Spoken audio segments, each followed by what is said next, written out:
Hello, my name is Alyssa Layden, and I am the product owner of marketing for Scrum at Scale, LLC. As you can see today, I'm joined by JJ Sutherland, the CEO of Scrum Inc. and the author of the Scrum Fieldbook.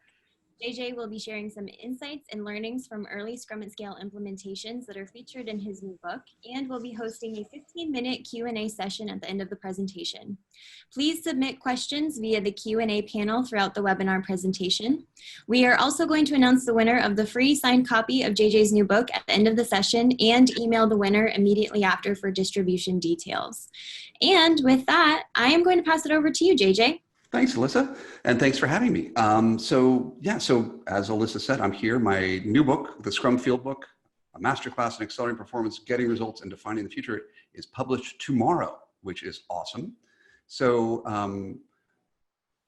why are you not advancing, slide deck? That's okay. So as you said, I'm the CEO of Scrum Inc. I am co-author of Scrum, the Art of Doing Twice the Work in Half the Time. I spent quite a while working for NPR. I was Baghdad bureau chief for NPR for from 2004 to 2011. So I spent a lot of time overseas, and I got into Scrum like 2008, 2009. So I really have enjoyed it. So I really want to talk about how Scrum is just everywhere these days. I mean, these are just logos. So I know all these companies use Scrum because I looked at their job postings, and they all have job postings for Scrum Masters. And these are not, and this is not technical anymore. This is not the software business. These are, defense, telephones, oil and gas, GE, 3M. I mean, these are just huge corporations. And I think as Scrum at Scale moves forward, and as we think about it, we should definitely need to start thinking outside of the software realm. I just taught a Scrum Scale course week before last, and nobody in that class was software. And so some of the examples, I had to change a lot of the case studies, and I used a lot of case studies from the book. And I know that Alyssa will be sharing these slides with all of you. If you're a Scrum Scale trainer, feel free to use them. And because they are, and I'll be creating more as the weeks go on, and I will share all of them with the Scrum at Scale community.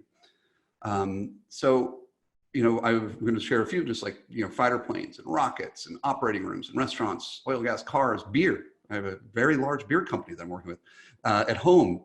So this is it. So I'm going to give you a couple examples. So this is Tom Old. He's a Scrum person in Minneapolis, and he, at the beginning of the Great Recession, he had a sort of professional crisis. And so he started to buy and repair and then sell houses in Minneapolis and St. Paul. And over the past 10 years or so, he's flipped 12 of them. This is just one of the examples of the kind of stuff he does. And every room, every day, there is a Scrum board. And all of the contractors get together, the different specialties, the general contractor, the carpenter, the electrician, the plumber, and they say, okay, what are we going to do, and how are we going to move this room or this part of the thing to done? And Tom comes in at the end of the day, and he accepts it as done or not. And then at the end of the week, they do another demo. And each and every week, Tom then pays them. And so contractors enjoy working with Tom because A, it's a more transparent and better workplace, and they get stuff done faster, but also they're paid on time. And so people will choose to work with Tom because usually, I'm not sure if anyone's done this kind of thing before, you pay the contractors weeks late. And so and so that's sort of one end of the spectrum, a fairly small business. But I wanted to talk about something very large, which is 3M and Scott Safety. So 3M, a couple of years ago, 3M bought Scott Safety. It was a $2.5 billion acquisition. And one of the person who was managing, so how 3M runs when they do a big acquisition to integrate the new company into 3M, is they take a bunch of senior people from different parts of the organization to work together to do it. And Mark took a product owner course that I did it for them. And he came up to me and says, has this ever been done in acquisitions? And I said, not to my knowledge, but I don't see why it wouldn't work. And so he went away, and about a year later, he came up and he says, I used it, it worked, now we can talk about it because it's public. The acquisition is over. And Scott Safety, they make personal protective gear for firefighters. And so people who walk into fires, this is the kind of stuff they do. But what was interesting to me about the merger team was, so they had these people from different parts of the organization, like R&D, IT, legal, manufacturing, but only for terms of Scrum teams, only the R&D and IT departments were Scrum teams all the way down, and they had a representative product owner go to the merger team Scrum meetings. But like HR and legal and manufacturing, they were completely, normal, traditional organizations, but they came together, representatives from each of those came together, and they did a scaled daily Scrum 3 times a week, not daily, but but they had visible backlogs, they had estimation, they did all the Scrum events, they did 1-week sprints. And what allowed them to do was to, get resolution to issues much more quickly, because I interviewed the lawyer who was on this team, and he said, listen, I'm in corporate legal for a massive multinational conglomerate. I get requests all the time for doing legal stuff. And but by doing Scrum, I now could see, oh, we've planned for next sprint because we did backlog refinement. And I know if I don't get this legal opinion done, security is going to be really up a creek. So I know how to prioritize the work I'm bringing back to the legal team. And the manufacturing leader, when I was talking to him, says, listen, I've done a lot of these, and I would never do another one without Scrum. And I said, so you're going to bring Scrum back to your plants? He's like, no, I'm not going to do that. But I would only do mergers with Scrum. So I thought that was pretty interesting. So Scrum is a universal accelerator, and it works on just what are humans doing? Why do humans do what they do? How do they work best together? And it's based not on, it didn't come fully, born out of the head of my father, Jeff Sutherland. It's based on, it was him looking at decades and decades and decades of research on how people work together the best. So there's all data-driven and research-based. So I'm going to talk about now just a little bit about why is change so hard? I know everyone here is working in a Scrum environment or trying to teach people how to do Scrum at scale, and that it's just hard sometimes. And I just want to share with you some of my thoughts on it. And why is it so difficult to do? So first of all, the first issue, as from the Scrum Scale deck, if you've used that, is prioritization. And an interesting thing about prioritization, everyone says, I have top 5, we have 5 top priorities. And if you have 5 top priorities, you have no priorities. And the interesting thing, I did a Google Ngram search, and you can see the graph here. Priorities wasn't a word until the 1940s, because priority comes from the Latin root a priori, to come before. And so having more than one was nonsensical. It literally made no sense. And people know this, but they don't prioritize. And by not prioritizing, they slow the ability of teams to make decisions quickly. Because that's one of the things that Scrum does, is it pushes the decisions out into the nodes, onto the team, so they can make decisions quickly.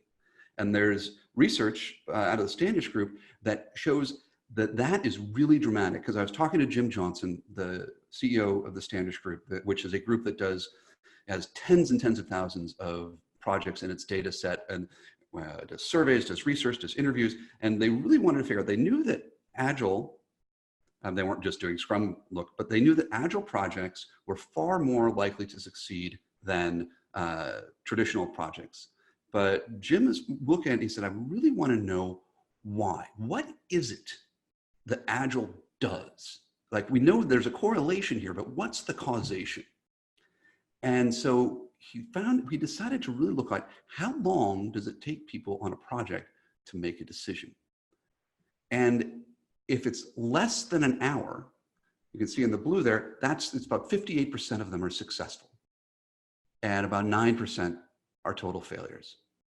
But if it's more than 5 hours, which is not a lot of time, only about 18% are successful, and about a third are total and complete failures. Now, that's pretty dramatic. And the other thing that Jim told me is, he said, listen, his rule of thumb is that for every $1,000 you spend on a project, you're going to have to make a decision. So you have a $10 million project. You're going to have to make 10,000 decisions. And you can see, if you have to wait for the committee to meet in 2 weeks to make a decision, it's going to be late.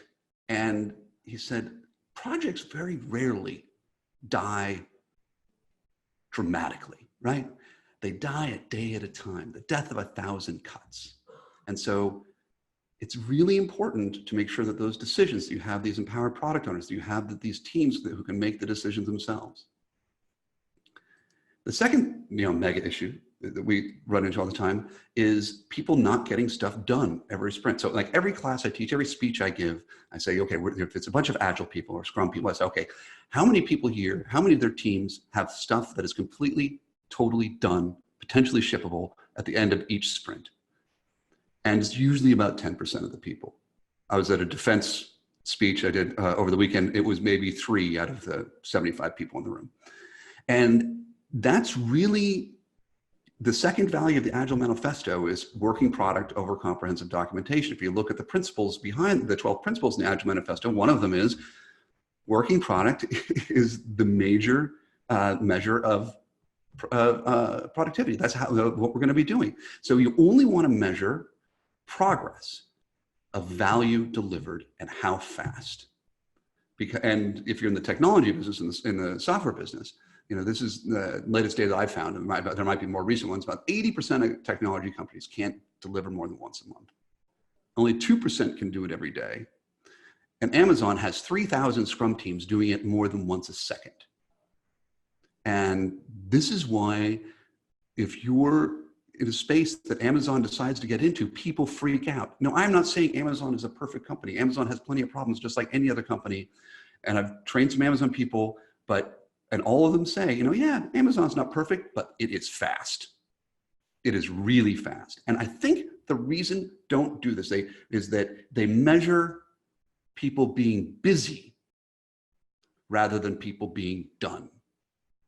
And mistakenly, that's what they think. So I was thinking about how to communicate this idea that just, effort and running around doing stuff versus being done. And I'm not sure if anyone here has been in a riot. As a journalist, I've been in a lot of riots. And the thing about riots is they're total chaos, incredibly terrifying, because you don't know where the gunshots are coming from or the explosion is, and the people are running in different directions. And the first thing you have to do is find a light post. That's the first thing you do, or a structure that people can't knock over easily. Because that way, all of a sudden, you're no longer in this terrifying, chaotic thing where everyone's really busy, but no one's going in any one direction. And you can now see, and this is what Scrum does. It pulls things out of the chaos into something you can actually start looking at and making decisions. So this is incredibly important. And if you can't deliver every sprint now, as we do in Scrum, think, well, what's the next step I can get to being a little bit closer to being able to do it? Can I get it down from 6 weeks to 5 weeks? Just do something, a little step, some iterative step. And then the third big issue is structure, because your structure is your culture, and your culture just defines how you can do it, how you can do what you can do. So I think probably many people on this call, sort of have seen this kind of slide with Stanley McChrystal's team of teams, where in Iraq, when he was fighting Al-Qaeda in Iraq, they started with a traditional structure. It's the army, right? Total command and control. They moved to command of teams. And then they moved to teams of teams, where they had representatives of all these sort of cross-functional groups working together. Now, it's important to note that this structure was not the org chart. No one's ranks changed. No one's who they reported to changed. That would take an act of Congress. It was just who they talked to. So the communication structure changed, but not the organizational structure. Because I can show you 2 org charts, which are exactly the same at 2 different companies, but they have really different cultures. And that's because, everyone knows it's Conway's Law, right? Organizations which design systems are constrained to produce designs which are copies of the communication structures of these organizations. But often when I talk to companies, or I talk to Scrum at Scale trainers or practitioners, they say, well, do we have to change the whole org chart? And the answer is no. Would I love everyone to be on Scrum teams? Absolutely. I'm the CEO of Scrum Inc. Of course I would love that. But that might not be able to be done at the beginning. Or maybe if you're in the military, it'll never be able to be done. I really doubt the Defense Department is going to change the rank structure, ever. Maybe, but I doubt it. So do what you can, but the org chart doesn't determine who you talk to. The other thing that makes it hard is Brooks' Law, that I'm sure everyone here is thinking. So basically adding people to a late project makes it later. And I was talking to a friend of mine who is, how did he tell me to describe his company? A global technology company with about 150,000 employees. And he's working on one of their big AI projects, about 120 people, about 20 teams or so. And they were late on one of their things they're supposed to deliver to a customer, and management put pressure on them and freaked out and threw more people at it. And my friend is the Agile coach for this group. And he said, don't do that. You're just going to slow everything down. He called me up. He says, JJ, I have reproved Brooks' Law. There's a completely inverse ratio between the number of Slack messages asking for help and the velocity of the teams. He said, I've reproved it. I keep on saying he's got to get permission to publish that. So I'll tell the story, but George, if you're listening, go get that published. And then there's what we really see is a cuckoo effect, which a bunch of people have talked about. But it's whenever you have an innovation of how people work or to change the way a corporation does things, that's going to stimulate the corporate immune system to destroy. And you've got to, when you're making a transformation, an agile transformation, you have to think about that because it's going to happen. And so what are you going to do to deal with it?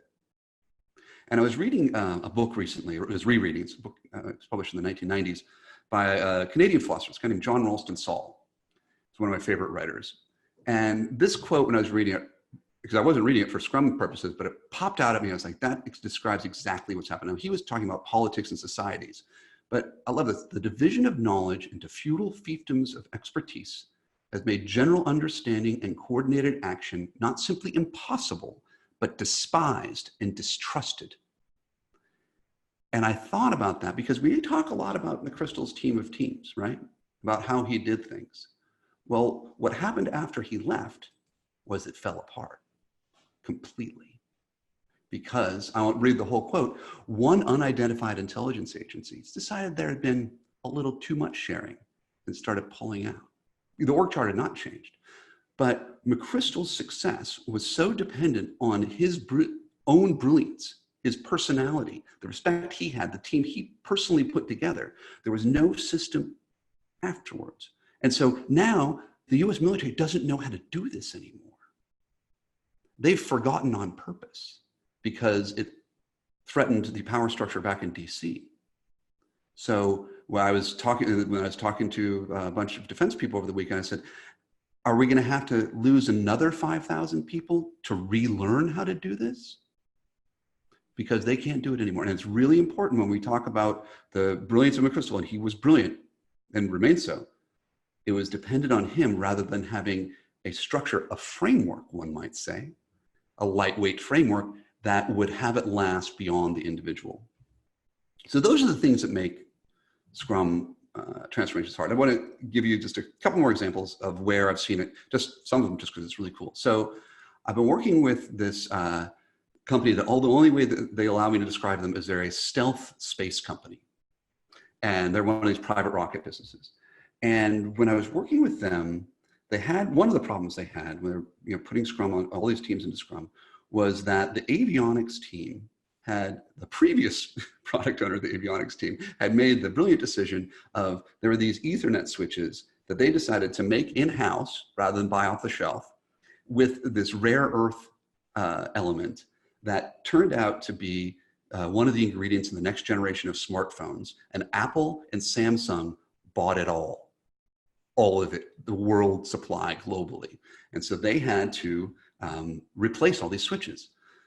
And because their product was tightly coupled, and let me just, I'm not going to show you their wiring harness, but when avionics wiring harnesses are not straightforward. So this is one from a NASA spacecraft. As you can see, it's complicated and there's a lot of wires. And so when they wanted to fix these switches, every time they pulled a bad part to upgrade it, they would have to take apart the entire rocket because all of the connections, because it was a tightly coupled system.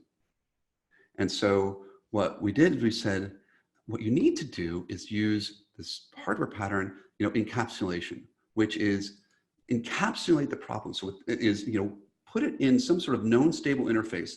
So what we did is we had an off-the-shelf, way bigger than they needed interface between the avionics package and the rest of the rocket. And they were like, well, we can't do that because that interface is really heavy. And in rockets, weight is money. And we said, that's okay. We'll engineer the weight down later. But right now, we have to have a barrier between your avionics package and the rest of the rocket so you can fix it without breaking the whole entire rocket. So I thought that was kind of neat. And then the next one is this is something I write about in the book, which is simply getting things out of people's way. And this is the core of Scrum.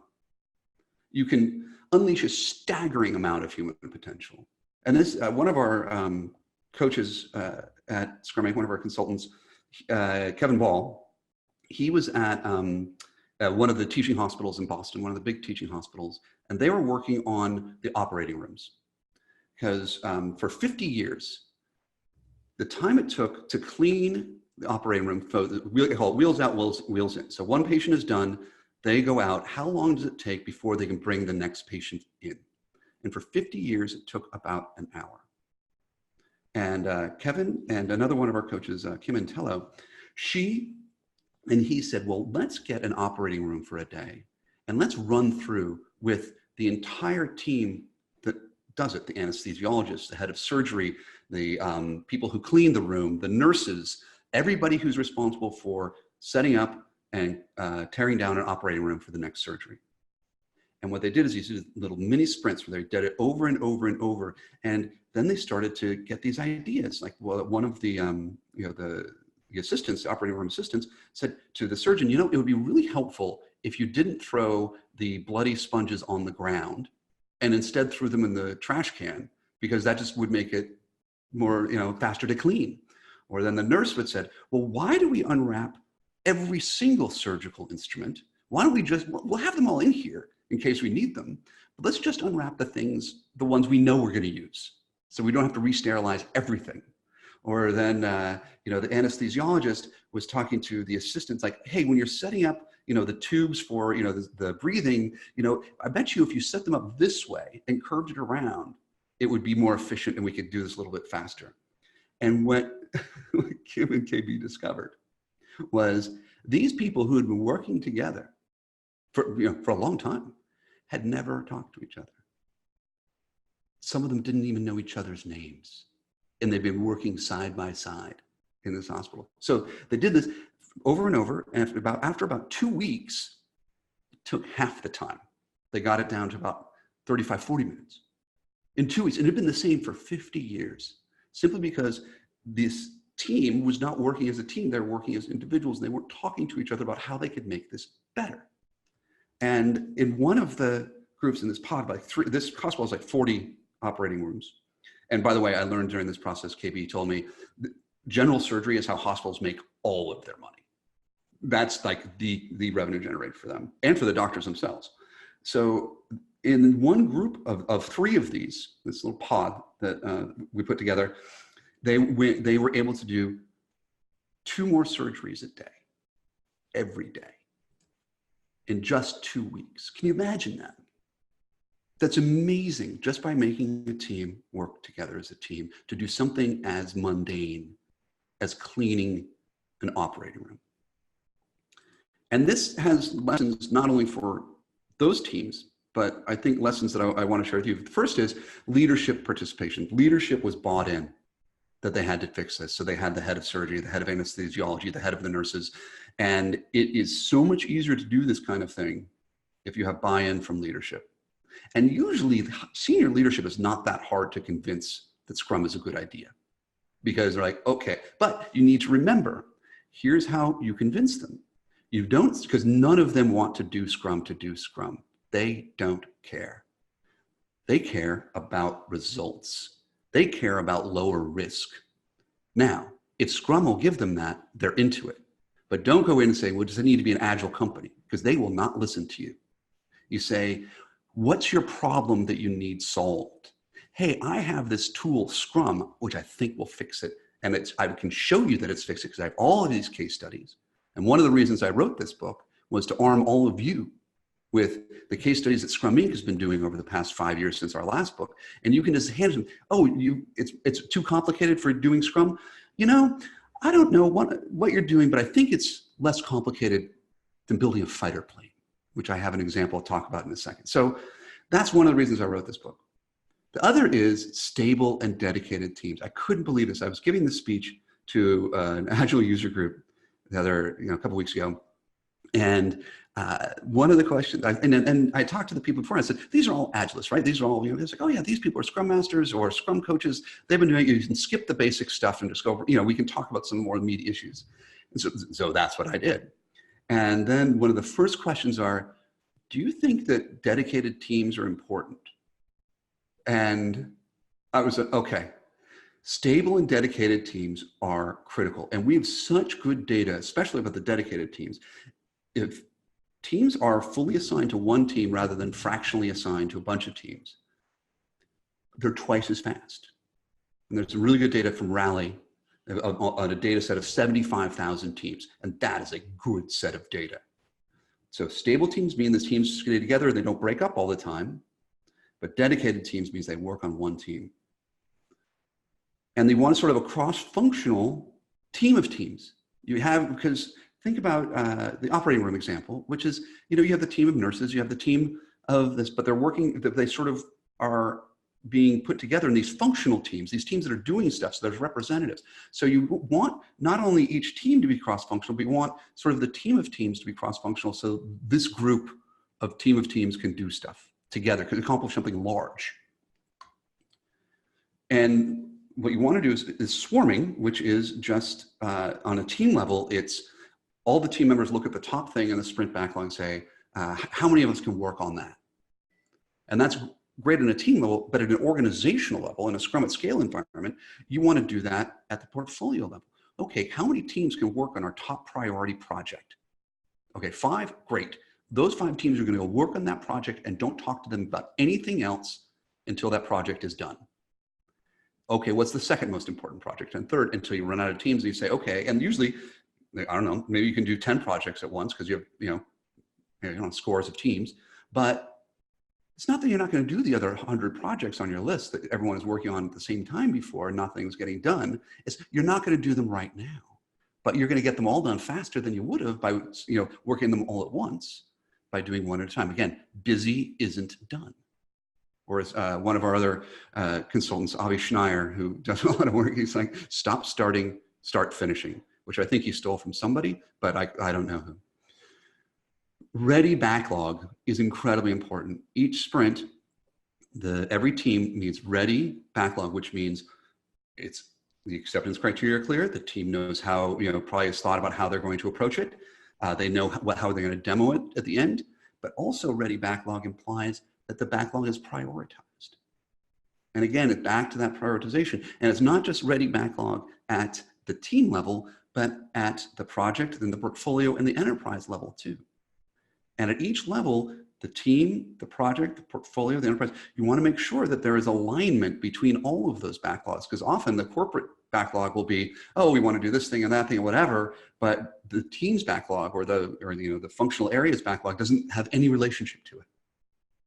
And so you really want to make sure you engage the leadership to say, you need to have a transparent view into those backlogs, and the teams or their portfolios need to be able to say, the teams, what we're going to do this sprint relates to this corporate priority this way.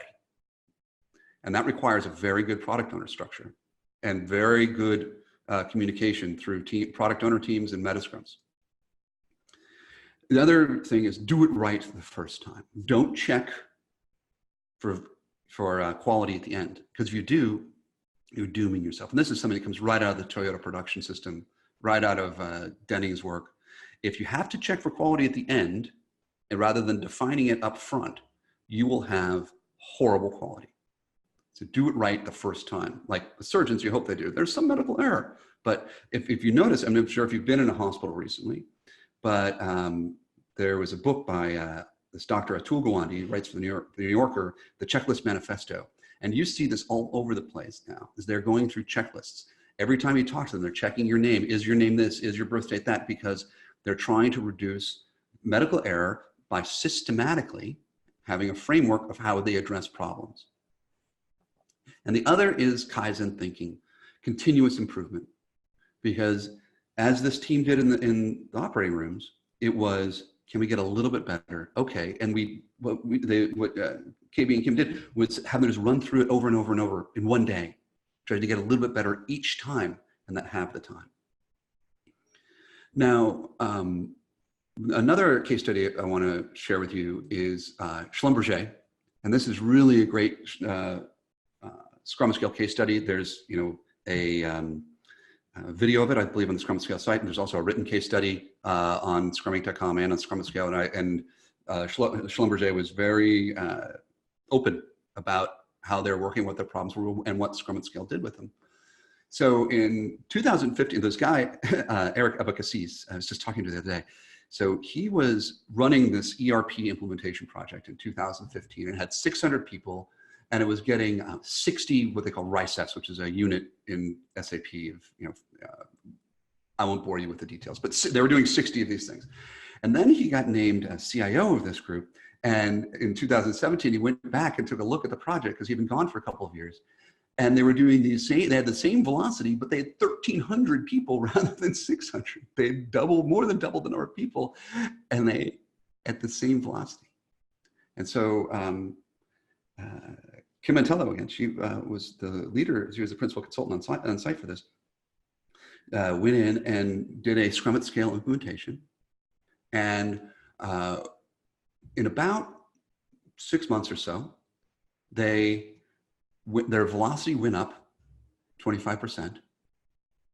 Their headcount dropped by 40% because they were using all these contractors and they didn't need to use all the contractors, and their costs dropped 25%. So it's not twice the work in half the time, but it's double the output for 75% of the cost.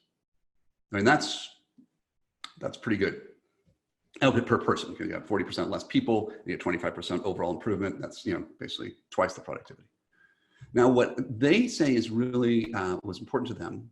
Well, they did 3-week sprints, which I always recommend 1-week sprints, but hey, they decided 3 weeks was for them. Getting that continuous feedback, as I started the session talking about, these tight feedback loops. That's what the secret is to Scrum and to Agile. I mean, I was talking to a gentleman named Paul Gaffney. He's now CTO of Lowe's. Before that, he was at Dick's Sporting Goods as CTO, and he was CTO of Home Depot. And he says he actually doesn't allow the use of the word Scrum because he's found so many people just talk about Scrum to talk about Scrum rather than getting value. All his teams are Agile. They all use all the XP practices. They all have basically the Scrum events, but he didn't want people talking about Scrum. He wanted people talking about delivery of value and reducing risk. And that's from tight feedback loops, is what he said to me. And that's what Scrum gives you. The other thing that Schlumberger said is it's the end-to-end focus rather than domain focus. Because a lot of ERP systems, they would just do one piece of the domain, like going down the columns rather than across the rows. And you don't get any of the value until you go all the way from end to end. And that really accelerated them dramatically. And then also, of course, by doing that, they found the integration gaps early when they could fix them. And so they had spent years on this effort, and they went live this spring across all of North America, and listen, Schlumberger is a really big company. It's like 150, 180,000 employees in well over 100 countries. I mean, they are distributed, and this group was bringing up, and I forget how many different kinds of legacy systems they had to do to get all the data into this ERP system. I mean, I think they probably had stuff running COBOL somewhere in their basement, but all of them had to talk to this new system. So it was really an incredible success story.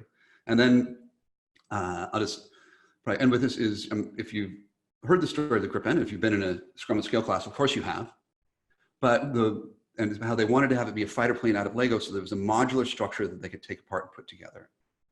And what I really want to hit on this is, though, that object-oriented architecture of the product became the object-oriented architecture of their organization. So all the people who were working on the cockpit teams were part of the cockpit team group.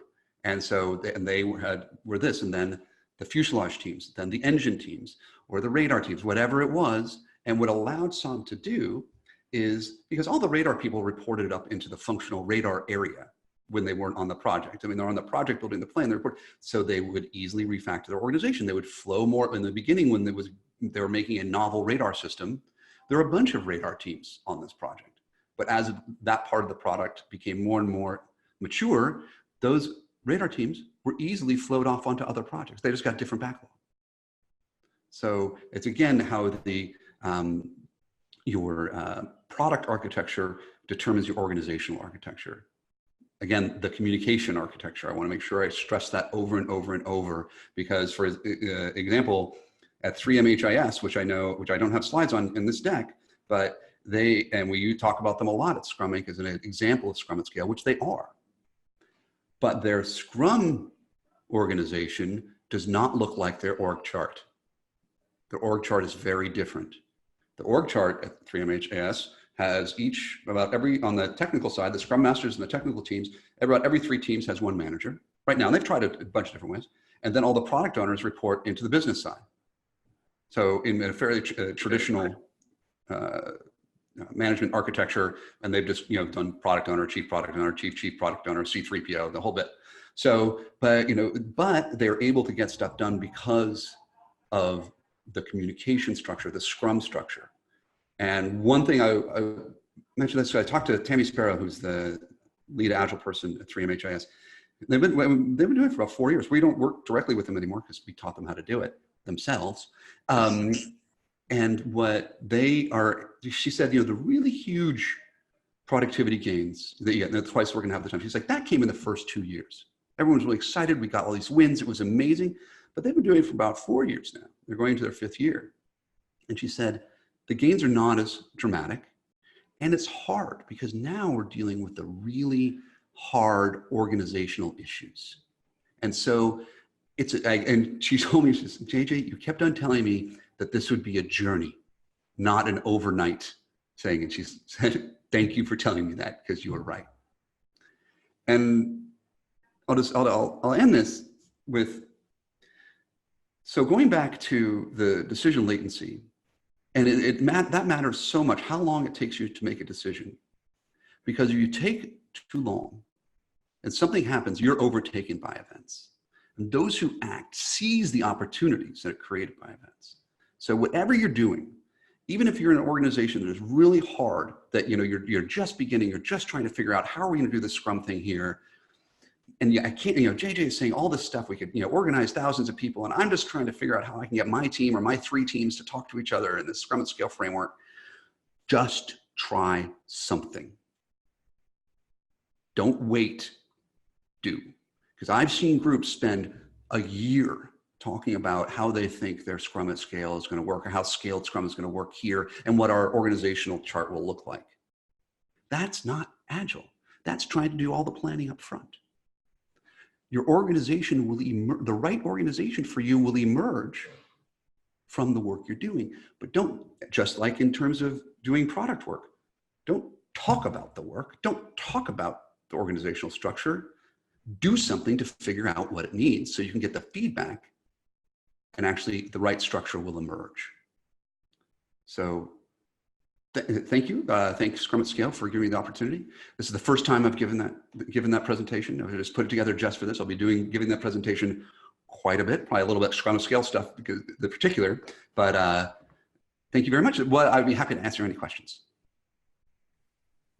Yes, definitely. Thank you so much for that presentation. We've heard so much good feedback so far, and there are quite a few questions, and unfortunately I don't think in 5 minutes we're gonna get to every one of them. So I was just curious, JJ, if I've been jotting down the questions, do you mind if after the presentation you answer a couple of them? Sure, happy to. Okay, perfect. Excellent.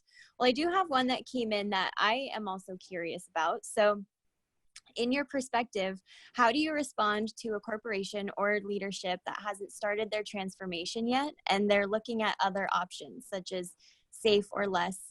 What examples or key points would you make? Listen, I mean, I think this is really important. If a traditional organization goes to safe or goes to less, it's going to get better, right? Yeah. It's not like they're wholly, awful. They aren't, right? What I often do is, instead of going head to head, and I know my colleague Avi Schneier, I don't know if you're listening to this, Avi, but he's screaming at me right now. but I usually say, well, if you want to look at safe, let's talk about safe. Mm-hmm. What is the value of this position? How does that help you deliver?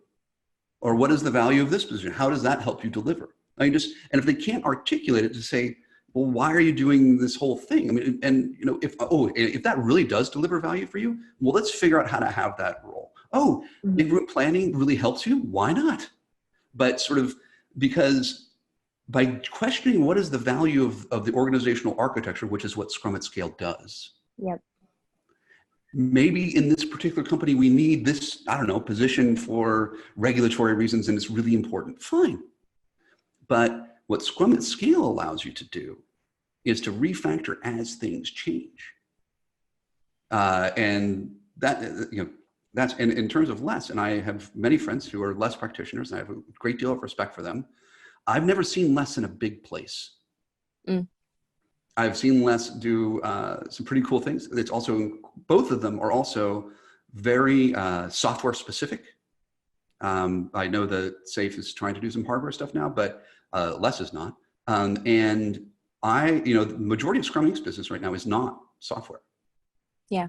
And I would also say the other difference with less in Scrum at Scale is that Scrum at Scale, and in my opinion, this is really important, emphasizes the product owner, which is what Scrum does. The product owner role is incredibly important. And I've never worked in a less environment, so I don't know. I mean, I can't really comment on it, but I've heard my father talk about it, that it doesn't emphasize the role as much as we believe it needs to be. Now, does it work for some people? Of course it does. Yeah. I find Scrum Scale to be superior, but Yeah, that's a good answer, definitely. All right, one more. And I like this one because it speaks to the team level too. So as a Scrum Master or as a team member, what is the simplest and most effective thing that I can do to initiate change? So the deal that my father made with the first Scrum team back in 1994, late 93, early 94, is he said, listen, all of the pressure from management and sales and them yelling at you because you're late and all this other kind of stuff and the pressure and the interruptions. He said, I will make that go away. But you have to deliver or they'll come back. And so the thing you can do is, in a Scrum context, deliver value fast. That's the most, nothing speaks louder than success. That's awesome. That's short and sweet and definitely has a punch to it. All right. Well, since we only have 1 minute left in the time box, JJ, if you agree, I think we'll wrap it up and we'll answer some of these Q&A questions on the website. Sure. And I know that we wanted to announce who won the raffle, right?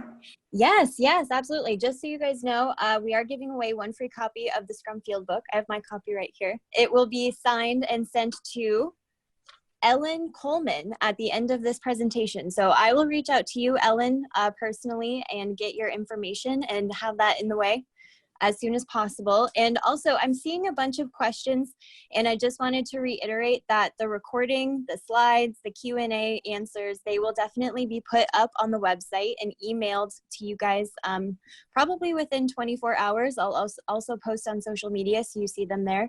And then I will also include a link to register for future webinar presentations. I'm seeing that as well. So I did want to mention one thing, which I forgot to, and I promised someone I would.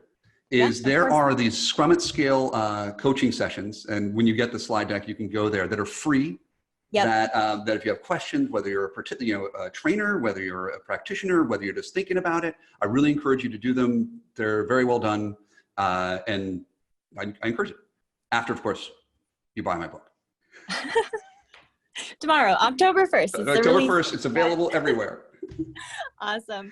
Well, thank you, JJ, so much. It was such a great presentation, and thank you all for coming on such short notice and just putting in so many questions. There was such great discussion here. I'm bummed that we only got to 2 of them.